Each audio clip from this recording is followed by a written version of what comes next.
Hey everybody, in this video I kind of want to go over some of the options that there are for public charging for Tesla owners. Some of the stuff we're going to cover is going to be public level 2 chargers like J1772 chargers. There's also a lot of CHAdeMO chargers around, which if you have the adapter for, are a really great option. They're very quick.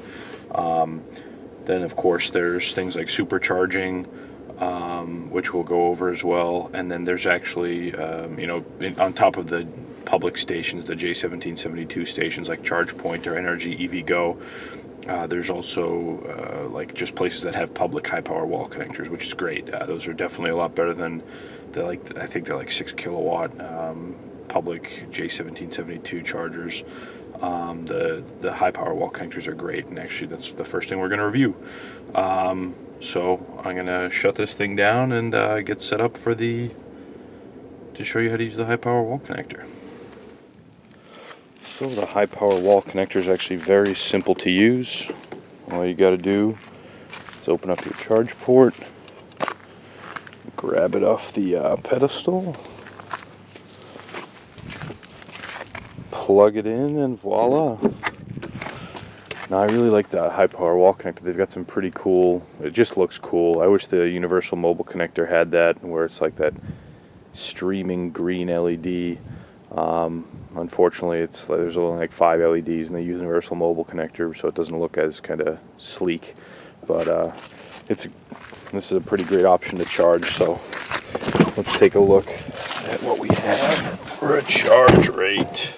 So we're plugged into the high power wall connector right now, and as you can see, I'm getting approximately 24 miles per hour, pulling 39 or 40 amps approximately at 209 volts. So the power quality here at this station is pretty good. It means we're dropping probably from 220 to 209 volts when we're pulling 40 amps, which is pretty reasonable.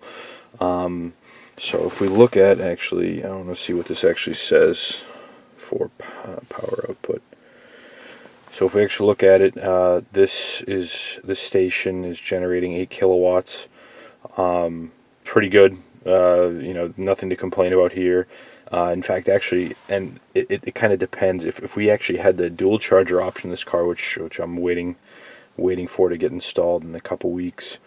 If we had the dual charger, and if this high power wall connector was on a 100 amp breaker, we'd actually be able to pull the full 80 amps out of the high power wall connector, which would give us a whopping 16 kilowatts, and that would be a crazy charge. I think on the Tesla website for the power supply calculator, or not the power supply calculator, the charge rate calculator, it has, if you drive like 290 miles or like 300 miles and you have dual chargers and the high power wall connector, you can recharge to full in something like 4 hours. So it's just absolutely nuts.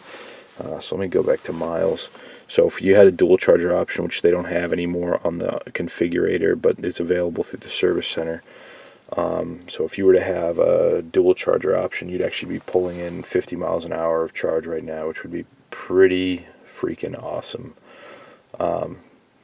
Alright, on to the next one. So next up are the level 2 chargers, also known as J1772. These are the ones I've seen around, are typically about 6.6 kilowatts. So it's not a whole lot. You'll definitely get a good amount of juice. It won't be as fast as the high power wall connector that we saw earlier, but it's still pretty good. So everybody who purchases a Tesla gets, with the universal mobile connector, they get the NEMA 1450 adapter, the NEMA 515 adapter, which is just the regular wall outlet. They also get the J1772 adapter, and this is what it is right here. And that's the normal Tesla side of things. The J1772. So I believe actually with the J1772 you have the 3 big pins and these 2 pins on the side. The two pins on the top are actually the two phases, similar to what I'd shown or said in the video where we talked about the different charging options for renters, where you have the different phases of the breaker to create a 240 volt outlet or 220 volt outlet. I don't know why I keep saying that. I think you have a positive and negative phase up top here, and this exposed rod down the bottom is the neutral or the ground. And then these two pins on the side, this one and this one, are actually the pins that the station uses and Tesla uses to communicate with the station, so that it knows just a little bit more about what it's pulling power from or using to charge the battery, just so it doesn't pull too much, and then it can communicate if the stations support that, and some of them do actually. So let's go ahead and take a look at setting it up. So we've got the charge point station here. Yeah, I believe it's locked until you swipe your key or your RFID thing. So let's go ahead and do that. So I got my little, I don't know if you can see that, the charge point RFID tag. I'm gonna swipe that, and it's gonna authorize, and now it's unlocked the station. So I'm gonna grab port 1. Whoopsie daisy. I'm gonna grab port 1, and then I'm actually going to hook up the adapter to this. So the adapter's hooked up. I'm gonna open the charge point bay, and I'm just gonna hook it in. Let's take a look at what we got.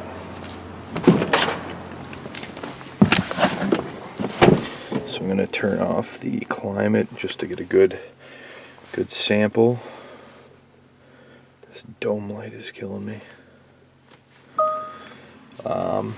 So now if we take a look, we're getting 30 amps at 208 or 209 volts.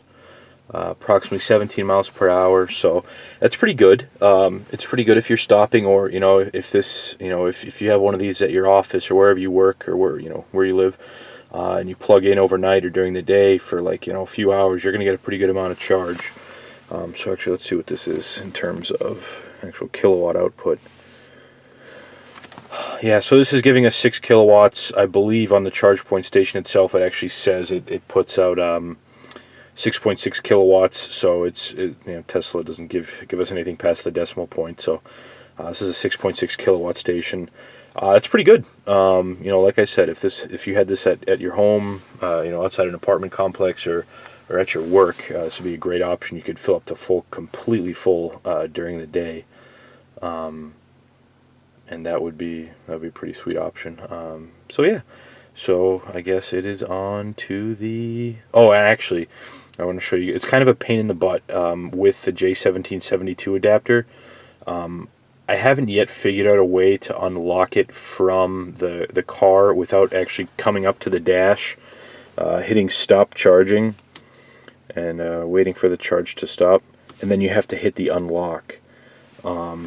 So with the Tesla high power wall connector, the Tesla universal mobile connector, and all the superchargers, there's a little button you push down, which allows you to unlock the charger from the car. But the J1772 adapter is kind of a dumb adapter in the sense that it doesn't have that baked into it. It's just it's solely, there's no electronics. It's just solely cabling or wire going from one end to the other. So it doesn't have that. So you have to unlock it from inside the car, and that will allow us now to pull it out of the outlet. I thought it would. Let me try that again. So actually, this is a perfect example. So charging is stopped, but I can't pull it out of the outlet because it's locked in there. So I'm going to go ahead and hit unlock again. And that, I hear that. And so now the outlet is light blue, and I can safely, if I can do this with one hand. No, I can't. Hold on a sec, guys. Alrighty. So now I've pulled it off, unlocked it, put the station back in. It was a nice free charge. And now I'm actually just going to go ahead and put this in the trunk.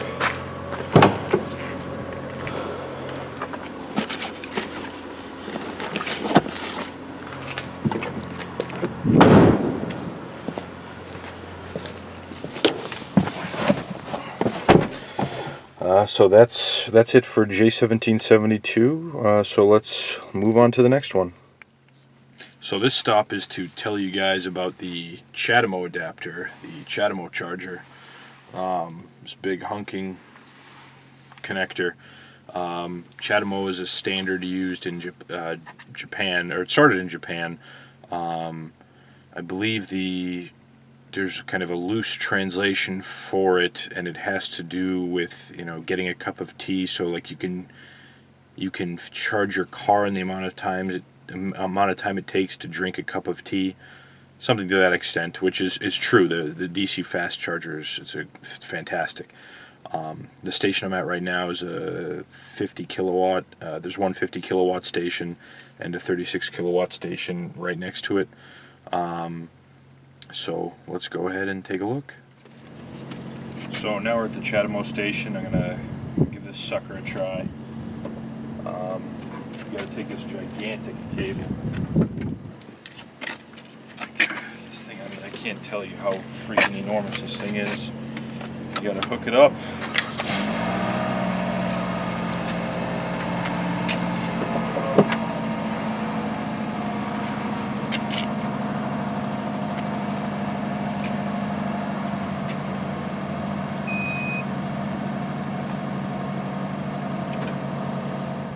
So now the car is actually starting its charge. So since I'm topped off, you're not going to see the full power of this. But it's 345 volts DC at 75 amps, and that's because I'm nearly topped off. I've seen it, you know, go up to, you know, probably 120 amps or something along those lines. And it says only 88 miles per hour right now, but I know for a fact I've seen before where it's, you know, up to 160 miles per hour if I've got a lower state of charge. So it's a great option if you're stopping somewhere, you know, like the mall, and, you know, want to stop for a bite to eat, or just to pop in and you know, top off. The one thing that really irks me with these NRG EVgo stations is that the CHAdeMO chargers, the fast DC chargers, they automatically shut off after 30 minutes, which, you know, is fine for like a Leaf or, you know, some other car with a much smaller battery capacity. But for a Tesla, it's like, oh, just give me the like 1 hour or something, and it would be so much better off. So I have to sometimes come out if you know, I'm really low on charge, come out like, you know, either in the middle of my meal or after the meal, and restart the charge for another 30 minutes and go back into the mall or something and you know, walk around. So it's kind of frustrating. I tried to call NRG EVgo and see if they could kind of change that, but it seems to be like baked into the station, which is, you know, pretty horrible design if they bake it into the station as opposed to being able to like set it from, you know, set it over the air or something.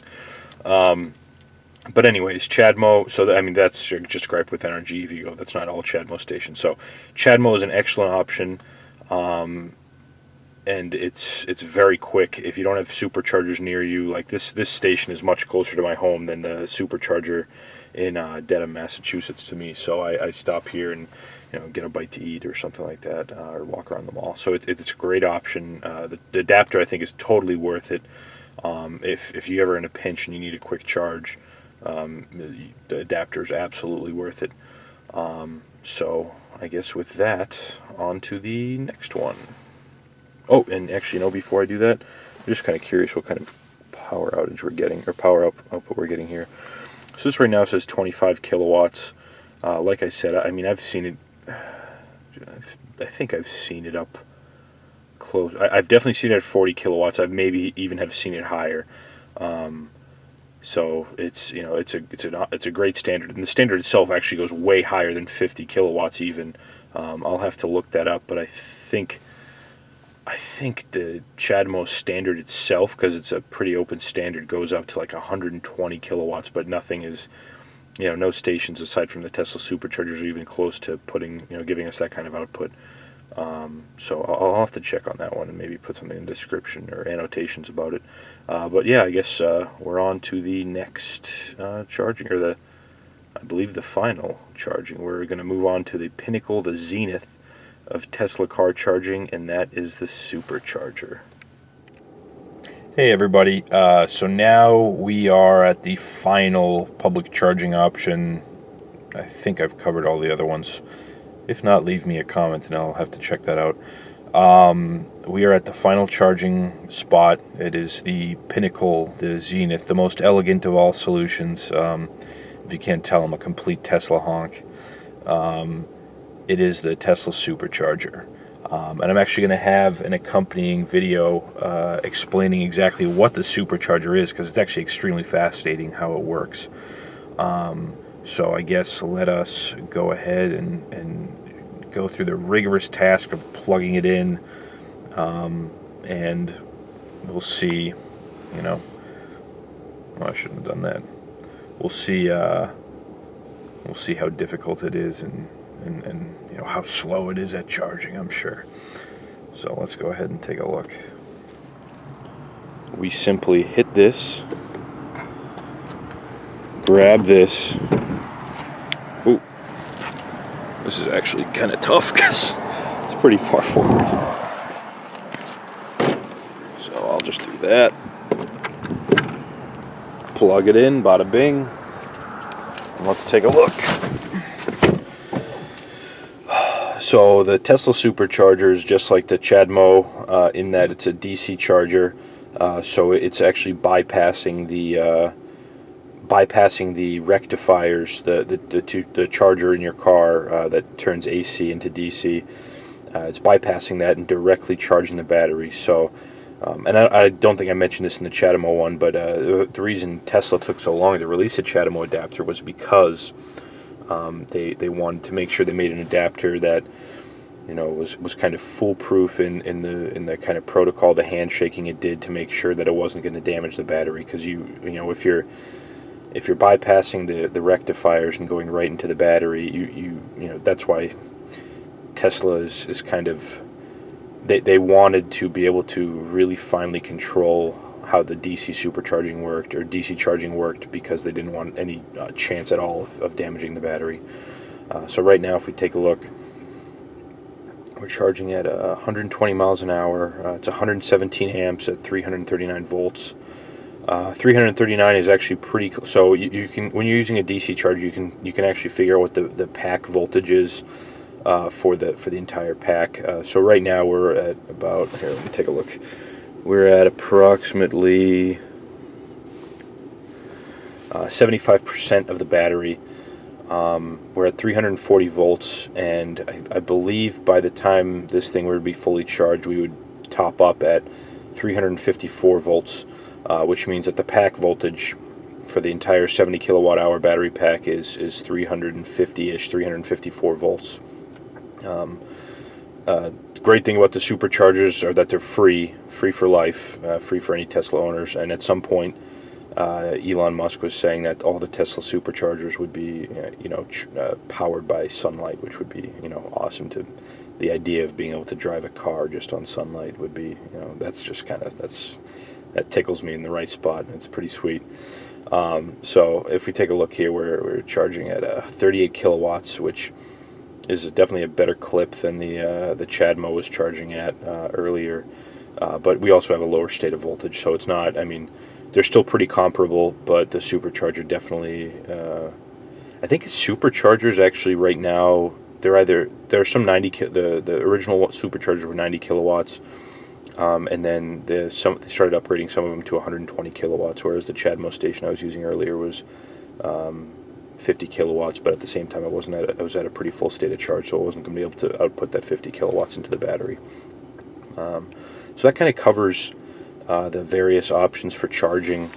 If there's anything that I missed, or if there's anything that you guys want to see in terms of charging, just leave something in the comments, and I'll do my best to take a look at that.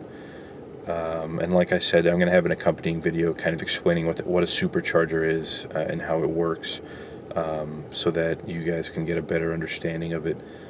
So yeah, like and subscribe, and if there's anything else you guys want to see, leave it in the comments, or if you have any feedback, feel free to do so, and I'll take that to heart.